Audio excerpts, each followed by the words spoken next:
Daily স্টারে আপনার আজকের থেকে 13-14 বছর আগে সে প্রচন্ড খালেদা জিয়ার নামে অনেক আজে বাজে কথা বললো। ডেইলি স্টার তাকে ন্যাশনাল হিরো বানায় দিল। যখন তাকে ঢাকা ইউনিভার্সিটি থেকে বের করে দিল, এই নিউজটা ডেইলি স্টার ছাপে নাই। প্রথম আলোতে আপনারা দেখবেন জাফরুল্লাহ চৌধুরী যদি বিএনপি পন্থী হয়, তাহলে আনিসুজ্জামান আর জাফর ইকবাল ওনাদের নামের আগে আওয়ামী লীগ পন্থী কেন লেখেন না কখনো? কোড অফ কন্ডাক্ট মারারি এটা। আমার জানার মধ্যে বোধহয় প্রথম আলো ডেইলি স্টার ছাড়া বাংলাদেশে কোনো পত্রিকায় কোড অফ কন্ডাক্ট নাই। কোড অফ কন্ডাক্ট এটা তো সেলফ রেগুলেশন, এটা পৃথিবীর সমস্ত বড় বড় পত্রিকা থাকে। এখন কোড অফ কন্ডাক্ট যে দুইটা পত্রিকা আছে, এই দুইটা পত্রিকা থেকে একটা উদাহরণ দিই যেখানে কোড অফ কন্ডাক্ট আছে। ডেইলি স্টারে আপনার আজকের থেকে 13-14 বছর আগে একদম সমস্ত প্রমাণ দিয়ে দিব চাইলে, সেখানে ঢাকা ইউনিভার্সিটি একজন লেকচারার, যেহেতু আইন বিভাগের লেকচারার, একজন স্পষ্ট করে মনে আছে আমার, সে প্রচন্ড খালেদা জিয়ার নামে অনেক আজে বাজে কথা বললো। তারপর ছাত্র দল তার উপর খেপে গেল, তাকে রাখা যাবে না ইউনিভার্সিটি, তার বিরুদ্ধে মিছিল করলো। ডেইলি স্টার তাকে ন্যাশনাল হিরো বানায় দিল। ফার্স্ট পেজে প্রফেসর নাম দিয়ে আসতো, সে হলো লেকচারার, তার নাম লেখা হতো প্রফেসর, প্রত্যেক দিন প্রফেসর লেখা হতো। বিকজ খালেদা জিয়ার বিরুদ্ধে সে বাজে কথা বলেছিল, তারপর ছাত্রদল মিছিল করে তার পদত্যাগ চেয়েছিল। তারপরে যখন তাকে ঢাকা বিশ্ববিদ্যালয় শিক্ষক সমিতি ইউনানিমাসলি প্রত্যেকে একত্রিত হয়ে যখন তাকে ঢাকা ইউনিভার্সিটি থেকে বের করে দিল, এই নিউজটা ডেইলি স্টার ছাপে নাই।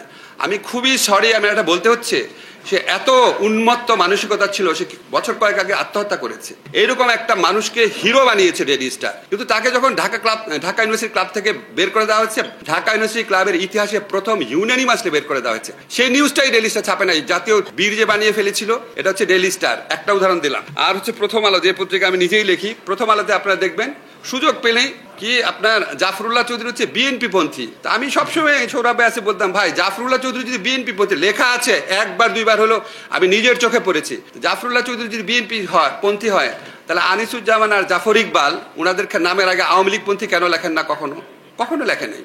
তো এরকম ইনবিল্ট এক ধরনের পার্সিয়ালিটি যদি থাকে, তখন আপনাদের প্রতি মানুষের রেসপেক্ট আসবে না, মনে হবে আপনারাও তো একটা পার্টি জানার অংশ।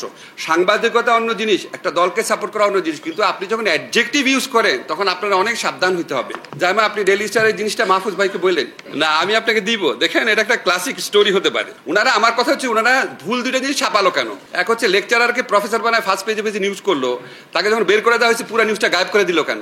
আচ্ছা, আর থার্ড যেটা জিনিসটা, সেটা হচ্ছে আপনাদের সাংবাদিকদের প্রতি আমার অনুরোধ, সেটা হচ্ছে যে আপনারা নিজের থেকে যখন বলেন না যে সরকার সংস্কার করুক, আপনারা নিজের থেকে সবাই মিলে একত্রিত হয়ে যদি অল্টারনেটিভ প্রপোজালগুলো দেন, এই প্রপোজালগুলো সরকারি যে কোনো উদ্যোগের চেয়ে ভালো হওয়ার সম্ভাবনা থাকে।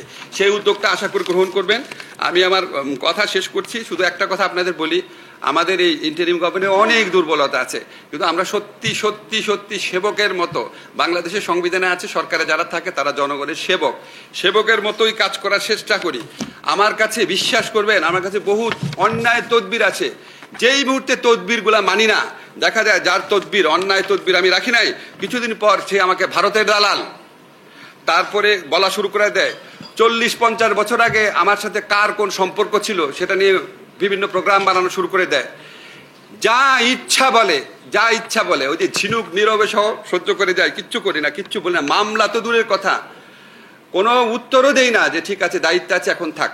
তো আমাদের কাছে মনে হয়, আমার পার্সোনাল ফিলিংস হচ্ছে যে আমি জীবনে কখনো এত শক্তিহীন, দুর্বল এবং অবরুদ্ধ ফিল করি নাই সরকারে জয়েন করে। আমি যেটা ফিল করছি এই সমালোচনার ক্ষেত্রে আমি বলছি, সোশ্যাল মিডিয়া, মেইন স্ট্রিম মিডিয়াতে না। তারপরও আমরা কোনো মামলা করি না, এটা শুধু ব্যক্তিগত কমিটমেন্টের প্রশ্ন, শুধু আমার না, আমাদের সরকারের প্রত্যেকে, আপনারা জানেন প্রায় প্রত্যেকে, যারা বেশি পরিচিত তারা বেশি আপনার এই কি বলবো, মানে অপসাংবাদিকতা তো ভালো শব্দ, নোংরামি শিকার হয়েছে। তো আমরা চেষ্টা করব, আপনাদের সহযোগিতা থাকবে। আপনারা শুধু একটা জিনিস মনে রাখবেন, সংস্কারটা কিন্তু একদিনে হয় না। দেখেন, আমি এই সংস্কার এজেন্ডার সাথে তিন দলীয় জোটের রূপরেখা আছে, সেই সময় থেকে কোনো না কোনোভাবে ইনভলভ আছি। আপনি যদি আজকে ধরেন একজন ঢাকার ফুটবল লিগে যে খেলে, আপনি যদি ইংল্যান্ডে নিয়ে তাকে 3 মাসে ট্রেনিং দেন, সে কি ইংলিশ প্রিমিয়ার লিগে খেলতে পারবে? এটা কি সম্ভব? তো সম্ভব না। এটা ইনক্রিমেন্টাল সংস্কার হইতে হয়। তো আপনারা যখন সংস্কার প্রস্তাব দেবেন, আমি এটা দেখেছি, এটা আমিও যখন আপনার সরকারের বাইরে ছিলাম, আমার মনে হতো অনেক কিছু একবারে চাই। আপনি যদি ইনক্রিমেন্টাল একটা প্রপোজাল দেন, প্রথম 3 বছর এটা করেন, 5 বছর এটা করেন, 10 বছর এটা করেন, আপনাদের পক্ষ থেকে যদি এই দাবিগুলো আসে, প্রস্তাবগুলো আসে, আমাদের সবার জন্য একসাথে কাজ করা খুব সুবিধাজনক হয়।